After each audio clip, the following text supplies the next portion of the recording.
네, 제 뒤에 한 쪽지가 놓였죠. 주인 아주머니 죄송합니다. 마지막 집세를 남기고 스스로 목숨을 끊었습니다. 어제 오후에 알려진 서울 석천동 새 모녀 자살 사건입니다. 이번 사건 사회적 파문을 일으키고 있는데요.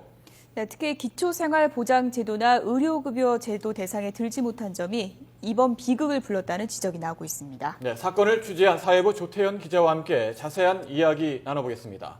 네, 정말 안타까운 사건인데요. 먼저 사건 경위부터 알아볼까요? 네, 말씀하신 대로 상당히 안타까운 사건입니다.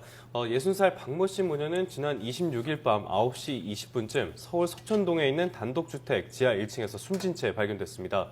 집주인인 73살 임모 씨가 집에서 TV 소리만 나고 인기척이 없는 점을 이상하게 생각해서 경찰에 신고를 했는데요. TV 소리가 일주일 정도 동안 들렸다고 얘기를 하고 있으니 한 일주일 정도 그 기간 동안 방치된 것으로 추정이 됩니다. 네. 집안에서는 현금 70만 원이 든 봉투가 발견이 됐는데요. 봉투에는 봉투 겉면에 메모가 남겨져 있었는데 집주인에게 쓴 것으로 추정이 됩니다. 마지막 집세와 공과금이라면서 죄송하다는 내용을 적어놨었습니다. 네, 네. 참 가슴 아픈 일인데요. 그 방 안에서 번개탄도 이제 발견이 됐다고 하고요. 지금 네. 자살한 것으로 이제 추정이 되고 있는데 현장 상황에 대해서는 어떤 내용이 전해지고 있습니까? 네, 일단 현장은 그 지하 1층에 방 2칸, 화장실 하나 딸린 작은 집이었습니다. 예. 이곳에서 모녀는 이불과 침대에 누운 상태로 숨진 채 발견이 됐는데요. 네. 경찰이 현장에 도착했을 때 지하 1층 방 창문은 청테이프로 막혀져 있었습니다. 또 바닥에 그릇이 있었는데 그 그릇에는 번개탄을 피운 재도 발견이 됐습니다. 침대로 방문을 막아서 외부인이 들어오지 못하게 차단해 놓은 조치를 해놨었는데요. 외부인의 침입이나 외상이 전혀 없었다는 점, 그리고 번개탄을 피운 점 등을 토대로 경찰은 모녀가 스스로 목숨을 끊은 것으로 보고 있습니다. 네. 조 기자가 현장에 다녀온 거죠. 네. 현장 화면을 보니까 새 모녀 사진도 있던데 예. 이 모녀가 극단적인 선택을 한 이유가 뭘까요? 예, 일단 박 씨는 지난 2005년에 남편과 사별을 한 것으로 지금 전해져 예. 있습니다. 예. 남편이 사망하면서 가족들에게 상당히 많은 빚을 남긴 것으로 지금 확인이 되고 있는데요. 예. 이후에 박 씨는 백화점에 있는 응집점에서 근무를 해왔습니다. 하지만 한 달 전에 식당에서 넘어지면서 팔을 다쳤는데요. 그 이후로 일을 하지 못하는 상황이었고요. 예.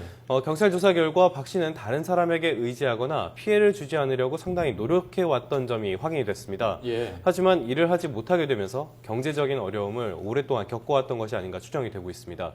딸들의 건강 상태도 나빴고요. 특별한 직업이 없었던 것으로 전해졌는데요. 이런 여러 가지 측면에서 경제적인 어려움이 가장 큰 요인이 돼서 비극을 부른 것이 아닌가 이렇게 예. 추정이 되고 있습니다. 네. 그렇게 경제적으로 상당히 어려운 상황이었음에도 불구하고 사회보장 체계의 도움을 전혀 받지 못한 것으로 알려지고 있는데요. 왜 그런 걸까요? 네, 말씀드린 것처럼 박 씨는 일을 그만둬서 지금 수입이 없는 상황이었습니다. 또 30대인 두 딸 역시 신용 불량 상태였지만 도움의 손길은 전혀 없었던 것으로 확인이 됐습니다. 가장 기본적인 복지 제도라고 하면은 기초생활보장제도 그리고 의료급여제도 정도를 꼽을 수 있는데요. 큰딸은 고혈압과 당뇨 등으로 건강이 상당히 나쁜 것으로 전해졌지만 예. 병원기 때문에 제대로 된 치료도 받지 못한 것으로 확인이 됐습니다. 관할구청인 송파구는 새 모녀의 존재 자체를 몰랐습니다. 지금까지 이들이 복지제도에 손을 전혀 빌리지 않고 스스로 생계를 꾸려왔기 때문인데요. 박 씨 모녀는 기초수급자 신청을 하지도 않았고 주변에서 지원이 필요하다는 요청을 하지도 예. 않았습니다. 예. 그래서 박 씨가 실직 뒤에 실업급여를 받았는지 여부도 아직까지는 확인되지 않는 상황입니다. 예. 박 씨 모녀와 같은 분들을 위해서 사실은 긴급지원 복지 제도도 있지 않습니까? 이런 제도의 혜택도 받지 못한 건가요? 예, 그 제도 역시 무용지물이었습니다. 긴급 지원은 연락이 두절된 가족의 소득 등으로 인해서 기초수급자 자격에 벗어나거나 갑작스러운 실직 등으로 생활고에 빠진 취약계층을 발굴해 지원하는 복지 제도입니다. 예. 이들이 가스나 전기요금을 체납한 적이 없었기 때문에 취약계층이라는 점을 관할구청에서 알지 못했던 겁니다. 예. 또 장애인이나 노인, 한부모 가정 등 일반적인 취약계층으로도 분류되지 않았고요. 그리고 이웃과 교류도 거의 없었기 때문에 사정이 거의 알려지지 않았던 것입니다.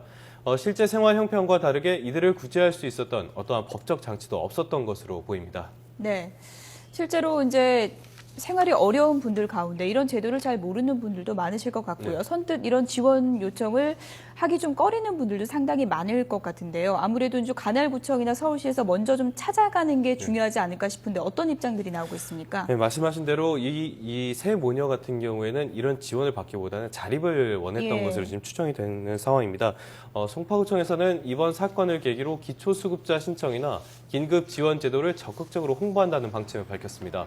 복지의 사각지대를 보완하기 위한 방법을 고민하고 있다는 입장인데요. 서울시 역시 비슷한 입장을 밝혔습니다. 스스로 지원을 요청하지 않는 사람들에게 복지를 제공하는 방안을 찾아보겠다는 입장을 밝혔습니다. 이번 사건은 사회 안전망에 구멍이 있다는 점을 여실히 보여준 일이라는 지적이 많습니다. 앞으로는 이런 일이 벌어지지 않도록 사각지대를 보완하는 작업이 반드시 진행돼야 할 것입니다. 예. 어려운 분들이 끝까지 떨어지지 않도록 보살피는 것이 나라가 할 일이 아닌가 싶습니다. 네, 사회부 조태영 기자였습니다. 수고했습니다.